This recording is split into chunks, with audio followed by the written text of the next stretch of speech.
For today, the topic is the death of Osama Bin Laden and the future of Al-Qaeda. And of course, we have with us to talk about this topic Dr. Leonard Madu. Now, Dr. Madu, you spoke in reference to an official government that might have been aware of the presence of Osama bin Laden in Pakistan. But let's move on and to wrap that up and talk about leadership and some of those individuals who are left behind since the assassination of Osama. Yeah, like I was saying, I suspect, General Hamid Gul, and Aslam Beg probably, have some to do with Osama bin Laden being about bad. Knowing fully well that that location is what you might call a military city, really, because it's close to the most prestigious military academy in Pakistan.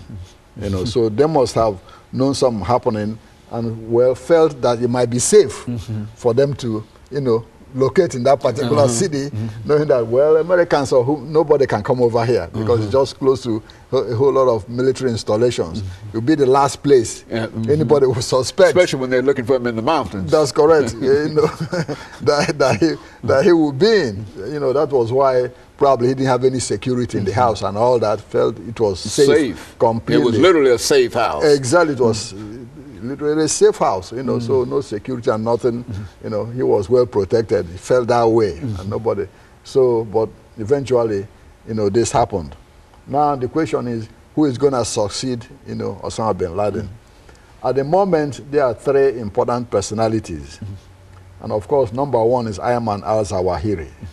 Zawahiri has been, his deputy for long. And remember, initially I said both of them, pulled their forces together to form Al-Qaeda.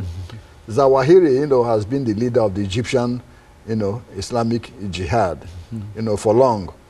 He was a surgeon in the Egyptian, army for a while, for about 3 or 4 years. A well-trained doctor. And at the same time, he was, one of those who, masterminded the assassination of President Anwar Sadat in 1981. Oh, yeah, while Lieutenant Ahmed, Islambuli was the man who officially fired the shot that killed Sadat. But he was... Zawahiri and Zumor were the key, members of that cell that planned the assassination of President Anwar Sadat. Now, before, Zawahiri was arrested, tried and sentenced to 3 years in prison, which he served and then left. So one of his, key inspirations was from Sheikh Omar Abdul Rahman, the blind sheikh, you remember? I remember. Yes, exactly. He was one of those, those who motivated Ayman al-Zawahiri. So Zawahiri is number one, to take the lead in replacing, bin Laden.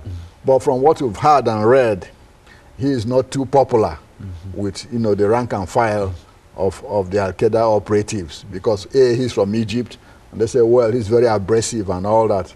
I guess maybe because of his education, he thinks, he doesn't need to talk to, to everybody. To everybody like bin Laden. Bin Laden had more charisma and grassroots, connections with the rank and file of Al-Qaeda.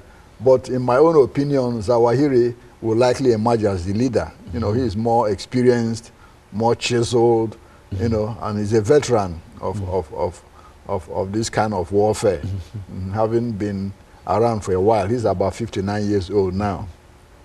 The next person in line will be somebody they call Anwar al-Awlaki.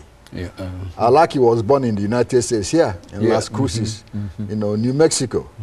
He went to school in the University of Colorado and all that, and then went back to Yemen, where he is now. He is the leader of the Al-Qaeda in the Arabian Peninsula. Well-educated, intelligent, and has some charisma, like bin Laden. What might be counting against him, is probably his inexperience, compared to Zawahiri and the rest.